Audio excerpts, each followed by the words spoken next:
No, thanks, I'm good.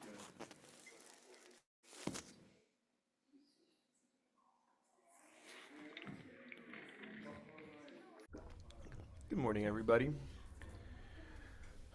My name is Paulo, and I will be leading meditation this morning. I've been a student of Buddhism for a little over 20 years, and I've been practicing here at Don Mountain since 2013 or 2012, I want to say. So about 13 years here too. Um, so welcome, and thank you for sharing your breath with me this morning. This morning we're going to be doing two particular meditations, and what is a meditation, right? We're going to be meditating specifically using objects to pay attention to, right? So the training really is around finding something we're choosing to pay attention to, and then coming back to that object over and over again. Um, what's the purpose of meditating in this way? So, as you probably know, and probably why you're here, we're easily distracted as a species, right? We're continuously, our mind is going to the future, it's going to the past, it's getting distracted, it's going to social media, it's going to, a million different directions all day, every day. Um, so, in particular, we're training to meditate in what is often called shamatha or calm abiding. I always found this term calm abiding to be a little bit confusing, but it's really just like calm abiding, meaning we're trying to abide in a calm state where we pay attention to one object. Um, so what is that object that we're going to be paying attention to this morning? That object is our breath.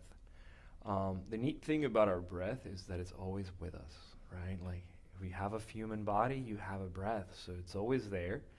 So it's a little bit like we're training to pay attention to our breath because lo and behold, it's always there, so we can always pay attention to our breath.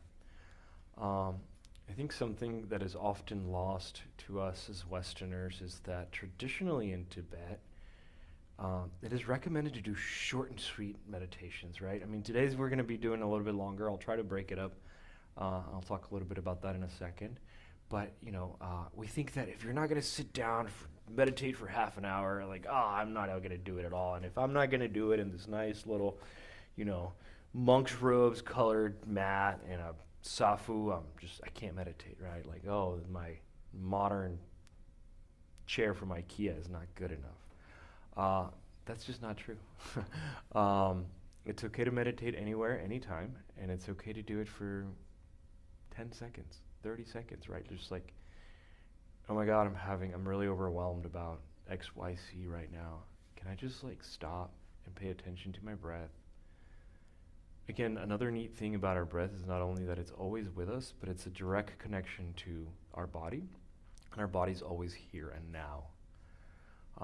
So really, we're training in something um, pretty profound, right? It seems so simple. I'm paying attention to my breath, but if you start to use that as a tool, it becomes this gateway to the present moment.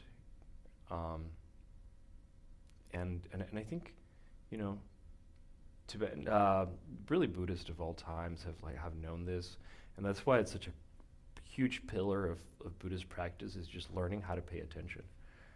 You can do a bunch of other stuff, and different traditions have a bunch of different other practices, but it's all founded on the pillar of calm abiding, on being able to pay attention, being able to hold your attention for a prolonged period of time. So besides paying attention to our breath, um, I say about like every 7 to 9 minutes, I will let you know that we're going to chant the syllable hung. Syllable hung, Hung, is traditionally thought of as the sacred syllable of the mind of the Buddha, right? But it's a blue energy, um, and it's this practice in particular. It's something that Lama Rinzing asked her teacher of something that would be simple yet profound for everybody, right? From the beginning to practitioners that have been doing it for 50 years. And just chanting a syllable, right? So you're moving from a little bit, I mean, I'm not saying that the breath is something that's totally stable, because it certainly isn't. It's changing, right? We're exhaling, we're holding our breath out or breath in, or we're inhaling, right? There is movement, but a sound, you're not only just breathing, but the sound has vibrations, right? So paying attention to something more dynamic. That's how I interpret it. So we'll chant for about 2 minutes. Um, it's 2 chants per breath. If that's compelling to you, it could be one, it could be three.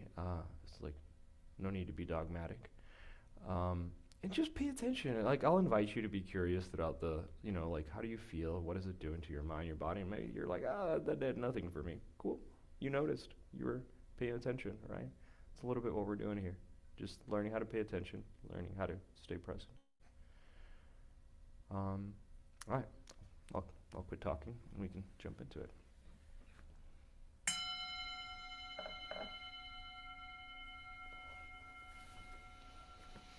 So, finding a comfortable seated position. If you're sitting in a chair, it's nice to have, both your feet planted. Um, if you're sitting on a cushion, maybe moving back and forth a little bit, side to side, and finding a place where, whether you're in a chair or you're on a cushion, you're trying to find a place where both your sits bones are equally grounded, right? So you're spreading your weight across your sits bones, and then from there, think of stacking coins with your vertebra, right? So you're trying to find an easeful, there's a tiny little bit of effort, but it's effort with ease as you stack your spine, and you find a position that is just comfortable. And as you follow your vertebra all the way to your cervical spine, meaning your neck, you're going to tuck your chin in a little bit so that your cervical spine is straight. It might be compelling to imagine there's a string on top of your head and you're kind of just pulling from there, right? So you're trying to keep some ease on your neck as well. Here it's nice to notice if there's any tension that probably built throughout the week, the day, or whatever. Notice if your shoulders are kind of going towards your ears, or you're tensing up your belly. Maybe you're clenching your teeth. And as you exhale, letting go of your belly, letting your shoulders fall away from your ears. Bringing a couple of millimeters of separation between your teeth.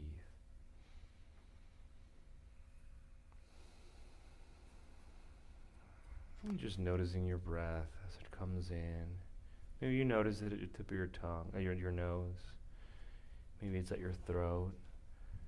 Maybe you feel your lungs expanding. Maybe you can even trace it at where it starts at your dough, which is 4 fingers widths down from your navel and 4 fingers widths in. So it really starts down there. And then as it inflates, you relax your belly. You allow it to start at the belly. You feel how it expands through all your rib cage, and then it tops up at your collarbones. And then you gently exhale.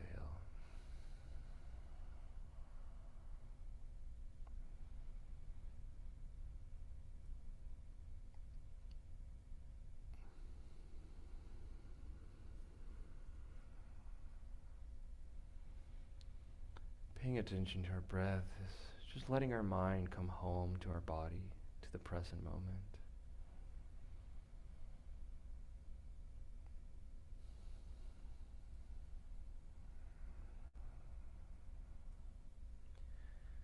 And as you arrive here now, noticing how you're supported by the earth, right? Feeling your sits bones, feeling your feet, just planted here on earth. No expectations, no judgment. Earth just holds us in its gravitational pull.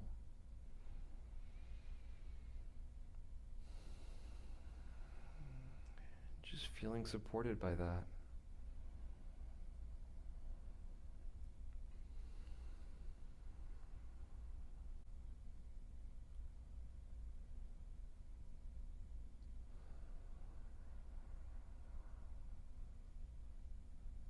And as we build the structure of our bodies from that supportive earth, noticing our bones, our vertebra, the ligaments that hold our skeletal structure together, and feeling supported by those bones and ligaments and muscles that allow us to sit here. Just feeling into that support.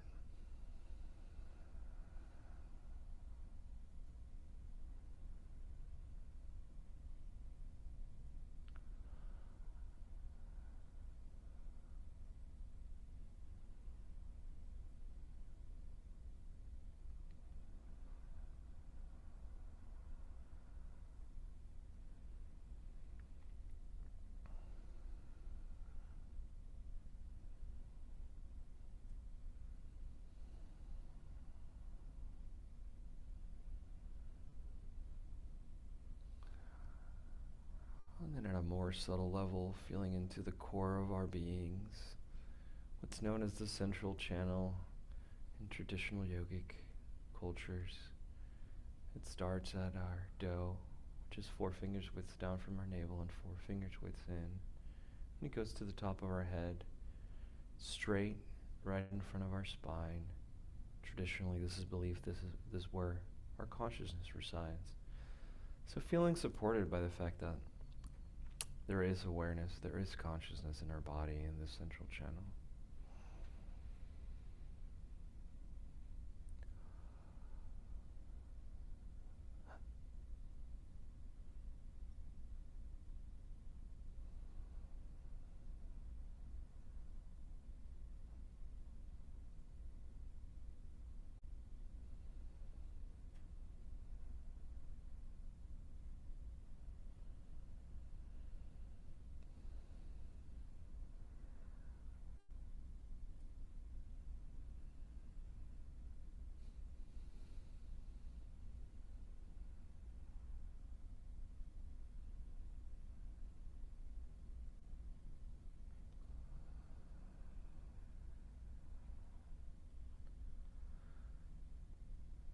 And this is permission and an invitation to come back to those pillars of support.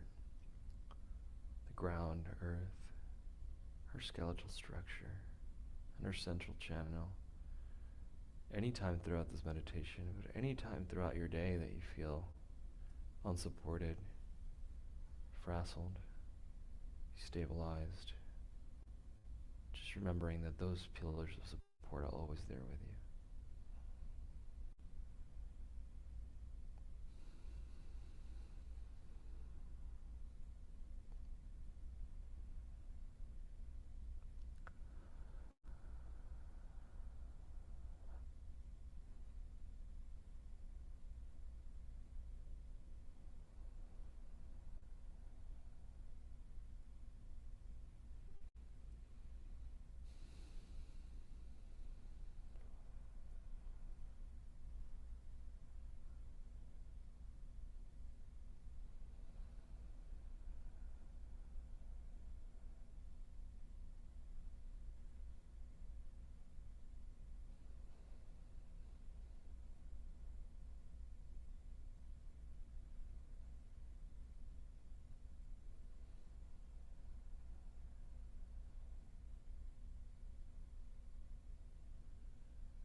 Just noticing where your mind wanders, reminding yourself of those pillars, feeling supported, just bringing your mind back to your breath.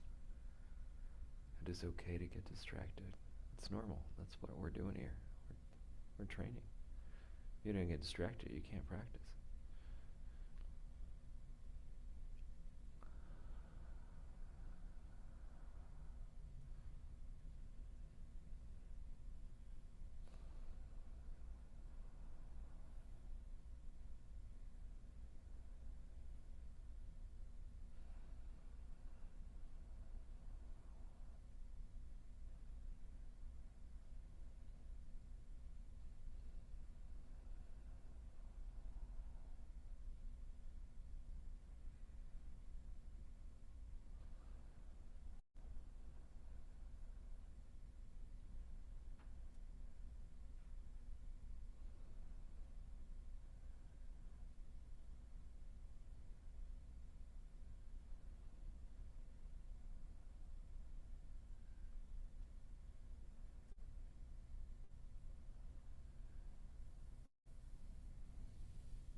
And we'll chant hung.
Like I invited you earlier, just being curious. What does that feel like? Is it different than meditating on breath or image?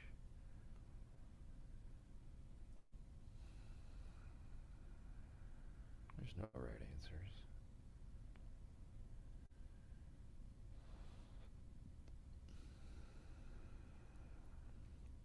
And as that experience subsides, bring your attention back to your breath, touching back into those pillars and feeling supported by earth, Feeling supported by your bones and skeletal structure.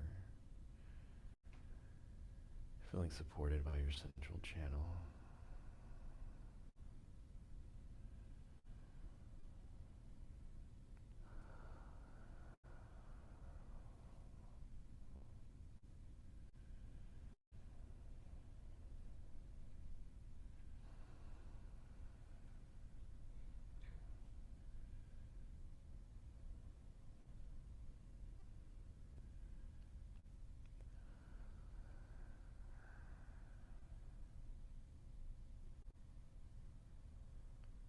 It's always okay to reposition yourself, shake a little bit, make sure that you're comfortably seated.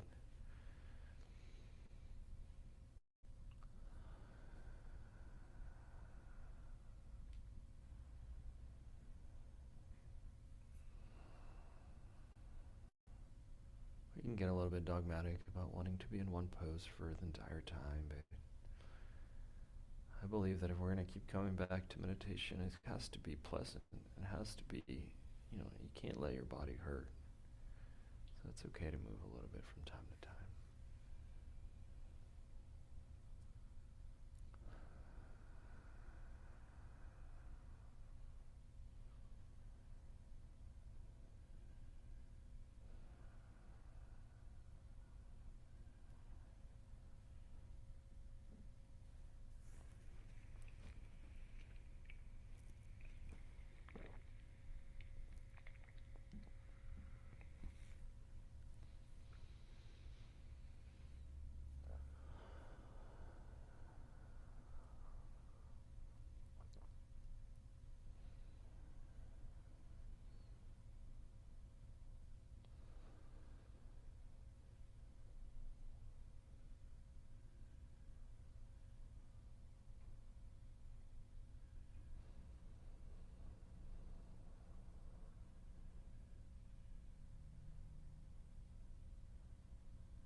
Maybe some dullness or some tension has crept back in your body. Using our exhalation, you can exhale out of your mouth, letting go of some of that excess tension in your body. If you're feeling dull, taking a deep, deep inhale, filling your lungs to the brim and just bringing wakefulness and awareness to the body, allowing it to wake up a little bit.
chant hung again.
And coming back to your breath,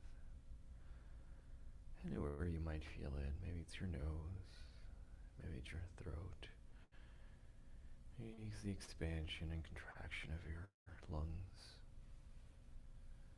Maybe you want to take full yogic breaths starting from the bottom of your belly at the dough. Letting your belly relax and expand. Letting all your rib cage, your actual ribs expand, feeling your intercostal muscles expand away from each other. And topping up at your collarbones. And then slowly exhaling. Holding a pause at the end and at the top of your breath. Just minding the gap there.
So when your mind wanders, something that I find to be useful is you neither try to fight the thought and suppress it and push it down, nor do you indulge. You also don't indulge in it and you know go along with it. You just notice the thought. You don't fight it. You don't attach to it. You just nod your attention without judgment back to your breath.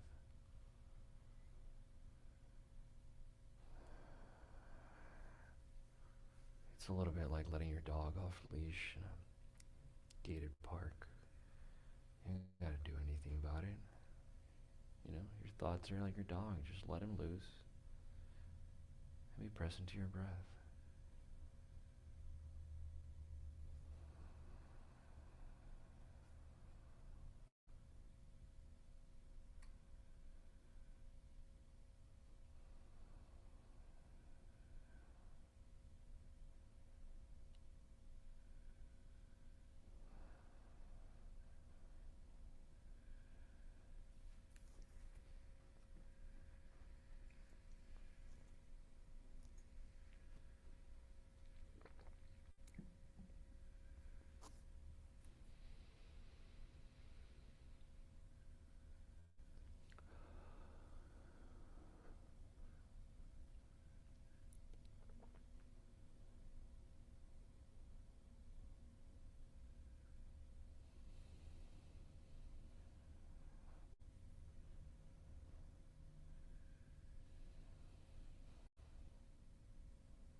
And we'll chant Hung again.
Just noticing the quality of your mind, quality of your body. Not just from meditation, but just to get practice to touch base with ourselves. How am I?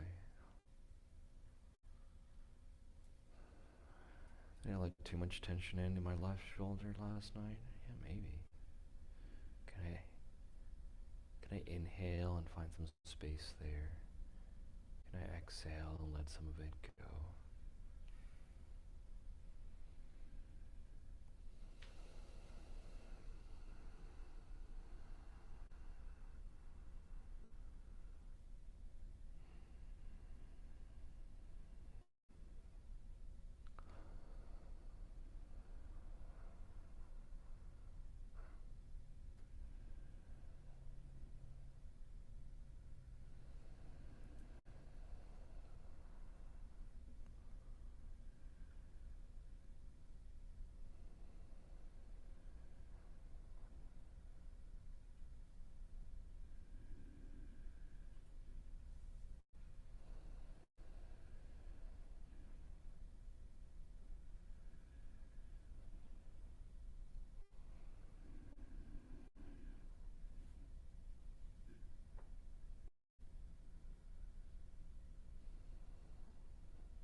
So it dawned on me while we were meditating that I forgot to do our opening prayers, and I find them to be really sweet. So just, oh yes, I'll pass around the book of names so you can add any names of anybody who you want to dedicate the merit of our practice today. Um, maybe they're going through some struggles, illnesses, they might have passed away, or just somebody you think needs an extra home in their day. Um, Feel free to write their name and I will read them at the end. Can we do the opening prayers, please? Thank you. And just in general, in Mahayana Buddhism, we practice for the sake of all sentient beings. So this is our intention, right? It's our aspiration, our intention. So, yeah. May all beings always have happiness and its causes. May all beings always be free of pain and its causes. May all beings always be pain-free and live happily. May no beings ever cling to those near nor spurn those far. For as long as space abides, as long as the world remains, just so long may I be there, resolving all beings' pain. Yeah, sorry about that, but I just think it's good to remind ourselves why we're here and just that aspiration to benefit all. I will read a passage from this book, Comfort with Uncertainty by Pema Chodron. Most of you have heard me talk about it a little bit. it's kind of like one page is one chapter. So today I'm going to be reading chapter 7, which is on page 7, and it's called Why We Meditate. As a species, we should never underestimate our low tolerance for discomfort. To be encouraged to stay with our vulnerability is news that we can use. Sitting meditation is our support for learning how to do this. Sitting meditation, also known as mindfulness awareness practice, is the foundation of bodhicitta training. It is the home ground of the warrior bodhisattva. Sitting meditation gives us a way to move closer to our thoughts and emotions and to get in touch with our bodies. It is a method of cultivating unconditional friendliness towards ourselves and for parting the curtain of indifference that distances us from the suffering of others. It is our vehicle for learning to be a truly loving person. Gradually, through meditation, we begin to notice there's a gap in our internal dialogue. In the midst of the continually talking to ourselves, we experience a pause, as if awakening from a dream. We recognize our capacity to relax with clarity, the space, the open-ended awareness that already exists in our mind. We experience a moment of being right here that feels simple, direct, and uncluttered. This coming back to the immediacy of our experience is training in unconditional or absolute bodhicitta. By simply staying here, we relax more and more into the open dimension of our being. It feels like stepping out of fantasy and discovering the simple truth. So there are a couple of things here. This word bodhicitta may or may not be new to you. So bodhicitta, like literally, it's made of two parts, bodhi and citta. Bodhi means awakened, often translated as enlightened, but as Anne was saying the other day, enlightened, it just sounds like really esoteric and weird. Like, I'm enlightened. Like, what does that mean? Awaken, I think, it's a lot more accessible, but it's a lot more real. It's awaken to the present moment. It's awaken to yourself, right? Like that's it comes from the same as Buddha. Bodhi, is this awakening. Buddha is the awakened one. So citta means mind, heart mind. Anne likes to translate, and I like that. Like it's not just your mind. It's not just heart. It's this heart mind. It's what drives us. It's what we are. It's our essence to some extent, right? So. Training in bodhicitta is training in trying to have an awakened mind. It's the aspiration to be a Buddha for the benefit of all sentient beings. And traditionally, bodhicitta is comprised of 4 primordial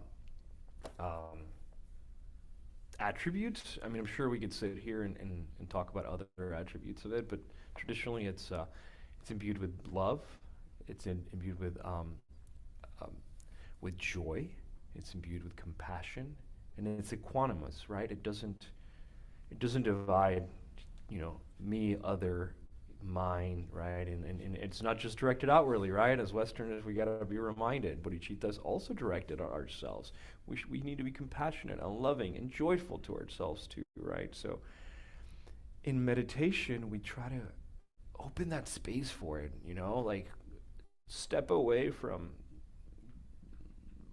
running around all the time and being distracted, but actually sitting with ourselves, allowing for those gaps to open and for that love, joy, compassion, and equanimity to naturally manifest. I mean, that's the neat thing about it is that you're not looking for something that's external to you. Those things already exist within you, and we're just allowing them to arise. It's a little bit like putting a seed in the ground, right? Bodhicitta is a seed. It's a seed that if we tend and we just let it be to some extent, it grows and grows into a majestic oak, right, of the Buddha mind, or the Bodhi tree, if you may, which is in the fig family, but that's neither here nor there. And then, she talks about this simplicity. I think, I remember a talk by the Karmapa years and years ago. He said, "Oh, I'm not gonna choose what I'm gonna talk about. I'm gonna let you guys choose, and people choose something really hard. Like, what's the nature of mind?" And he just laughs about it, right? And so he was talking about how we're always trying to find the next great thing, right? You have on an iPhone 15, you want the iPhone 20, right? Like you always want this new fancy shiny thing. Um, Nature of mind is not like that, right? Nature of mind is here now with us already. It's simple. It's not convoluted. It's not shiny. Or it might be shiny, but it's not shiny in the way that we think, right? It's not this thing in the future that you're going to get to. It's here now. Uh, and I think that's that simplicity. There's no building up. There's nothing that's missing from you. You already have all the good qualities. Anywho, I'll open to the floor for a couple minutes. Comments from the audience, from people afar. Anybody? Thoughts, concerns, questions, experiences?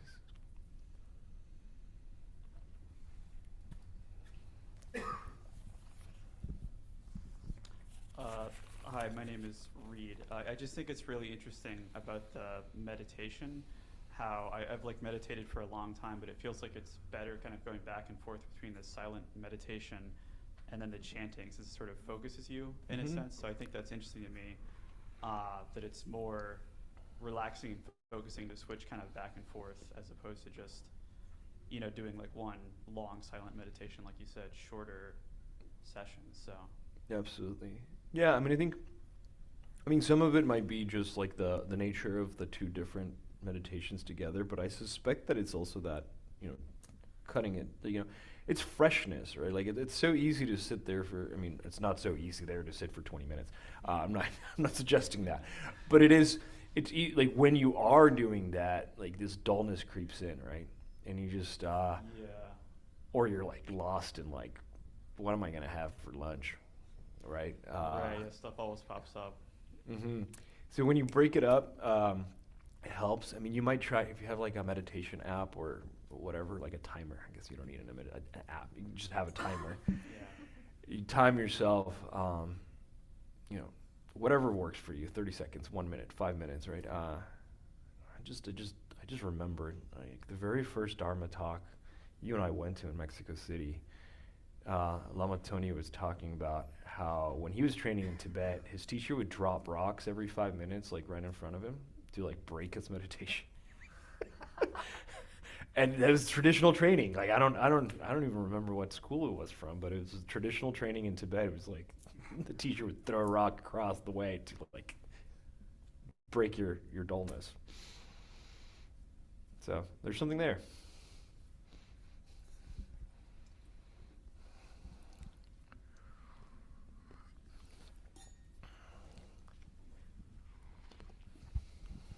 Hello, hello, hello. I just would like to share an analogy that Lamentoni gave us in one of our first classes in Buddha Dharma, which has helped me understand better what the purpose of meditation really is. So he compares the mind to a pot that is full of water and full of soil. And what the thought does is to steer the pot so it becomes clouded and we cannot really see with clarity. And what a meditation does is to stop the soil and water from being mixed, so it settles at the bottom and you can see what's really there, right? Mm-hmm. He also said that the bodhicitta is always there, as close as your nose, but you just can't see it. Just like your nose. Thank you for that. Yeah. Alrighty. Well, oh, Annie, please. Hi, good morning. Thank you so much. I love when you lead for us. I love the guidance and the details. But I wonder if the llama, or I'm sorry, I don't know the verbiage yet, but throws the rock to throw off because we can't really control what's outside of us, right? So Hmm. maybe that's like we just have to sort of accept what's going on. If there's a rock being thrown, what happens with me is whenever I start sitting in meditation, my two dogs, decide to start playing and they make all this noise and they drop toys and they bark and they growl. And so I sit through that, right? Because it's like we can't always control things around us. And I try to still be equanimous, that word, Yep. sitting. So I wonder if that's what the rock throwing is about. Um, I Or really think dropping. the rock throwing was about breaking it up, but no, you're right. Like we're not in many ways we're not meditating around away from the world, right? Hmm. So I like the translation. I don't remember the Tibetan word, but the translation is like training in dynamism, uh, which signifies this idea of training. You're training on the mat so you can show up to the world, right? And the world's not going to be neat, and it's not going to be, it's not going to smell like incense or have candles, right? It's going to be, uh, you know, I spent a lot of time living in New York City and practicing in New York City, and Bob Thurman used to tell us, like, if you can practice here, you can practice anywhere, right? Because it's stinky, and people are rude, and they're going to bump into you, and can you bring compassion? Can you bring equanimity in that scenario? I guess that's what we're trying to get to, right? Hmm. So your dogs are just helping you. Yeah. They want you to be a really good meditator. Yeah. Thank you. All right. Well, we'll do our closing prayers. Do we have the book of names?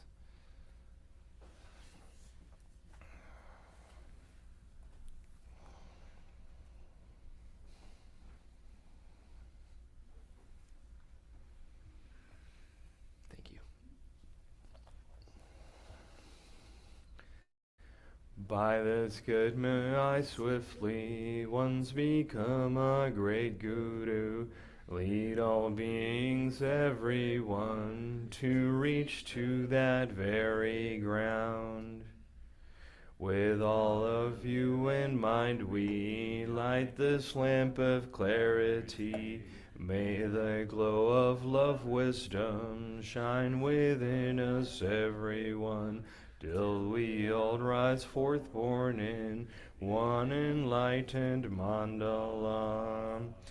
And we dedicate our merit to all sentient beings, but in particular today to Valerie, Amy, Tex, Darcy, Nancy, Dad, Mom Bardo, Danny Bardo, Robert, uh, Robert's mom, Amy Winters, um, Cancer Better, Karina K, Ruth Healing, Pat's Healing, Shirley's Healing, Madalena's Healing, Jerry, Emily, Shane, Lama Rinsing, Lama Namiel, Lama Sharab, all sentient beings, Alexia Price, Ross Taylor, Sylvia, Orlando, Nathaniel, Emma, Noah, Penny, Leah, Drew, Thomas, Georgianie, Tom, Kelly, Sage, uh, Bardo, Labrador, Ellie, Sarah, Emily, Nabila, Swandi Staten, Kylie Staten, Serenity, Jones, Linus, and Bardo, Susie and Max, Auntie Lisa, Ramon and Maricela, Terry, Mom, Angela, Megan, Joe, Pat, myself, Edward, Kasawaska, Ramon, Urueta, Victoria Santos, Antonia Santos, Andrea Ureta, Juan Urieta, Zelda Bardo, Jai Max, Gina's dad, Lauren's family, Chunky, Mike, victims of oppression, animals. And then we close off with an ah. And as you're saying ah, it's really coming from your heart, and you're giving light to yourself. You're living light to each other here in the room and at a distance, but you're also receiving that light. And then just expanding your light to wherever your imagination wants to go. Just let it rip.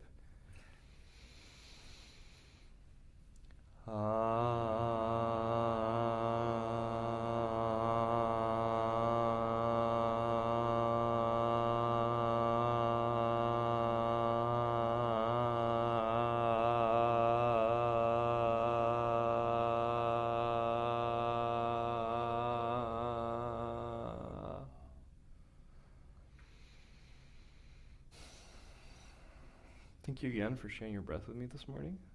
Hope you got a great rest of your day, and I hope to see you soon. We do have some announcements.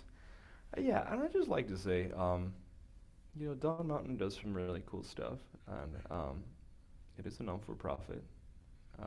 So all donations are appreciated if you can. But if you can't, you're always welcome here anyway. Thank you for saying that. So we have some really exciting things coming up in the month of October. Saturday, October 4th, online only, we're going to have a Chenrezig practice. We're continuing a Chenrezig practice we started a couple months ago. The first part of it is available on our YouTube channel if you want to watch that and then join us for this Saturday meeting. We're continuing with the text that we started. Sunday, October 5th, is our first Sunday.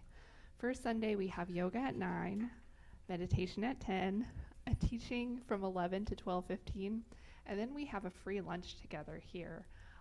Jerry's going to be cooking lunch for us next month. That's really exciting. It's my favorite day of the month. So please feel free to join us. Saturday the 11th, for those of you who are in Dzogchen Cycles, we have a follow-up meeting. This is sort of to discuss some of the things we've been learning in our Dzogchen Cycles retreats. And the following Saturday, the 18th, we have a one-day workshop. It is Genlin's focusing for Dzogchen Cycles practitioners. This is specifically for people who are doing Dzogchen Cycles practices, but it's a one-day workshop, 10 to 5:30, and it is in person here and online. You can talk to me for more information, or the registration is online, but there's a few requirements, so we ask that you reach out to us if you don't necessarily meet those requirements. And Harvey will decide if this workshop's right for you or not. The Saturday after that, we have a Brilliant Basics meeting. This is for our Nundro practice. If you don't know what Nundro is and you want to know about what Nundro is, the first half of the meeting we'll kind of discuss what the practice is and what accumulations are. It's kind of If you're interested, you can talk to me. I'm yeah, happy. you can talk to Paulo. It's kind of a foundational practice where you accumulate 100,000 prostrations and recitations based on very specific instructions to sort of build up your practice before you move on to really complicated other practices. They're not And complicated. okay, They are complicated. maybe that says more about me than the practice. And then in November, we have a really exciting guest coming. Lama Tenzin comes every November. He is a Lama who lives in France outside of Paris. His temple sounds amazing. It's in Septivu and there's deer everywhere. But for some reason, he leaves there and he comes here to Houston to teach us. The first weekend, the 14th through the 16th, will be the All Creating Majesty text. He's been going over this text for, I think, 10 or 11 years now. We kind of go line by line, and it's totally okay to jump right in. He'll have a few lines that he's focused on that he'll teach, and it's really lovely. You don't have to have had the previous retreats. And then the following weekend, he will be teaching on Treasury of Basic Space. That is a retreat by invitation only, because that is supposed to be for people who have completed their accumulations or have been longtime practitioners. So you can ask me about that too. And there's a few things I haven't put on the calendar yet because the announcement's going to go out today. Saturday the 11th in the evening, 7 p.m., we're going to show a documentary here called Tukdom.